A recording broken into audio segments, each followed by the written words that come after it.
اور ہم نے داؤد اور سلیمان کو علم بخشا، اور انہوں نے کہا کہ اللہ کا شکر ہے جس نے ہمیں اپنے بہت سے مومن بندوں پر فضیلت دی۔ اور سلیمان داؤد کے قائم مقام ہوئے اور کہنے لگے کہ لوگوں، ہمیں اللہ کی طرف سے جانوروں کی بولی سکھائی گئی ہے اور ہر چیز عنایت فرمائی گئی ہے، بے شک یہ اس کا صریح فضل ہے۔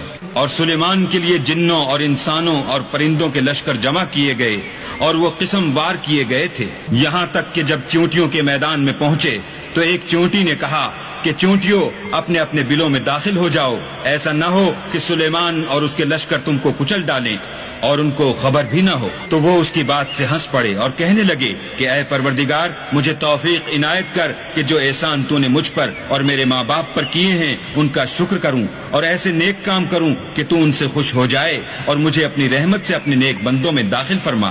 اور جب انہوں نے جانوروں کا جائزہ لیا تو کہنے لگے کیا سبب ہے کہ ہدہد نظر نہیں آتا؟ کیا کہیں غائب ہو گیا ہے؟ میں اسے سخت سزا دوں گا یا ذبح کر ڈالوں گا یا میرے سامنے اپنی بے قصوری کی دلیل صریح پیش کرے۔ ابھی تھوڑی ہی دیر ہوئی تھی کہ ہدہد موجود ہوا اور کہنے لگا کہ مجھے ایک ایسی چیز معلوم ہوئی ہے جس کی آپ کو خبر نہیں، اور میں آپ کے پاس شہر سبا سے ایک یقینی خبر لے کر آیا ہوں۔ ابھی تھوڑی ہی دیر ہوئی تھی کہ ہدہد موجود ہوا اور کہنے لگا کہ مجھے ایک ایسی چیز معلوم ہوئی ہے جس کی آپ کو خبر نہیں، اور میں آپ کے پاس شہر سبا سے ایک یقینی خبر لے کر آیا ہوں۔ میں نے ایک عورت دیکھی کہ ان لوگوں پر بادشاہت کرتی ہے اور ہر چیز اسے میسر ہے اور اس کا ایک بڑا تخت ہے۔ میں نے دیکھا کہ وہ اور اس کی قوم اللہ کو چھوڑ کر آفتاب کو سجدہ کرتے ہیں، اور شیطان نے ان کے اعمال انہیں آراستہ کر دکھائے ہیں اور ان کو رستے سے روک رکھا ہے، بس وہ رستے پر نہیں آتے اور نہیں سمجھتے کہ اللہ کو جو آسمانوں اور زمین میں چھپی ہوئی چیزوں کو ظاہر کر دیتا اور تمہارے پوشیدہ اور ظاہر اعمال کو جانتا ہے، کیوں سجدہ نہ کریں؟ اللہ کے سوا کوئی عبادت کے لائق نہیں، وہی عرش عظیم کا مالک ہے۔ سلیمان نے کہا اچھا ہم دیکھیں گے تو نے سچ کہا ہے یا تو جھوٹا ہے۔ یہ میرا خط لے جا اور اسے ان کی طرف ڈال دے، پھر ان کے پاس سے پھر آ اور دیکھ کہ وہ کیا جواب دیتے ہیں۔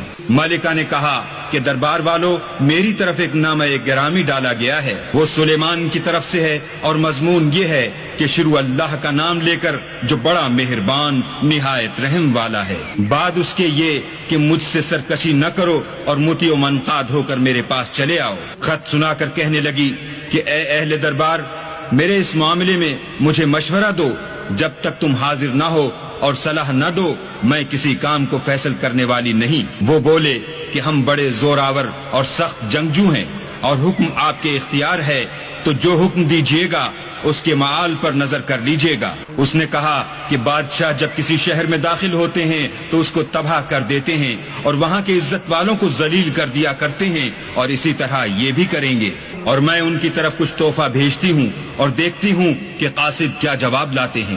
جب قاصد سلیمان کے پاس پہنچا تو سلیمان نے کہا کیا تم مجھے مال سے مدد دینا چاہتے ہو؟ جو کچھ اللہ نے مجھے عطا فرمایا ہے وہ اس سے بہتر ہے جو تمہیں دیا ہے۔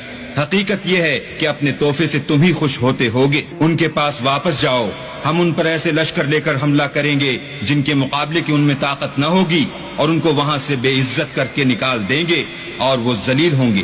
سلیمان نے کہا کہ اے دربار والو، کوئی تم میں ایسا ہے کہ قبل اس کے کہ وہ لوگ فرما بردار ہو کر ہمارے پاس آئیں، ملکہ کا تخت میرے پاس لے آئے؟ جنات میں سے قوی ہیکل جن نے کہا کہ قبل اس کے کہ آپ اپنی جگہ سے اٹھیں میں اس کو آپ کے پاس لا حاضر کرتا ہوں، اور مجھے اس پر قدرت بھی حاصل ہے اور امانت دار بھی ہوں۔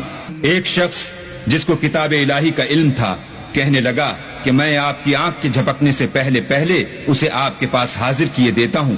جب سلیمان نے تخت کو اپنے پاس رکھا ہوا دیکھا تو کہا کہ یہ میرے پروردگار کا فضل ہے تاکہ مجھے آزمائے کہ میں شکر کرتا ہوں یا کفران نعمت کرتا ہوں، اور جو شکر کرتا ہے تو اپنے ہی فائدے کے لیے شکر کرتا ہے، اور جو ناشکری کرتا ہے تو میرا پروردگار بے پرواہ اور کرم کرنے والا ہے۔ سلیمان نے کہا کہ ملکہ کے امتحان عقل کے لیے اس کے تخت کی صورت بدل دو، دیکھیں کہ وہ سوجھ بوجھ رکھتی ہے یا ان لوگوں میں سے ہے جو سوجھ بوجھ نہیں رکھتے۔ جب وہ آ پہنچی تو پوچھا گیا کہ کیا آپ کا تخت بھی اسی طرح کا ہے؟ اس نے کہا کہ یہ تو گویا ہو بہو وہی ہے، اور ہم کو اس سے پہلے ہی سلیمان کی عظمت و شان کا علم ہو گیا تھا اور ہم فرما بردار ہیں۔ اور وہ جو اللہ کے سوا اور کی پرستش کرتی تھی، سلیمان نے اس کو اس سے منع کیا، اس سے پہلے تو وہ کافروں میں سے تھی۔ پھر اس سے کہا گیا کہ محل میں چلیے. جب اس نے اس کے فرش کو دیکھا تو اسے پانی کا حوض سمجھا اور کپڑا اٹھا کر اپنی پنڈلیاں کھول دی. سلیمان نے کہا یہ ایسا محل ہے جس کے نیچے بھی شیشے جڑے ہوئے ہیں. وہ بول اٹھی کہ پروردگار میں اپنے آپ پر ظلم کرتی رہی تھی اور اب میں سلیمان کے ہاتھ پر اللہ رب العالمین پر ایمان لاتی ہوں.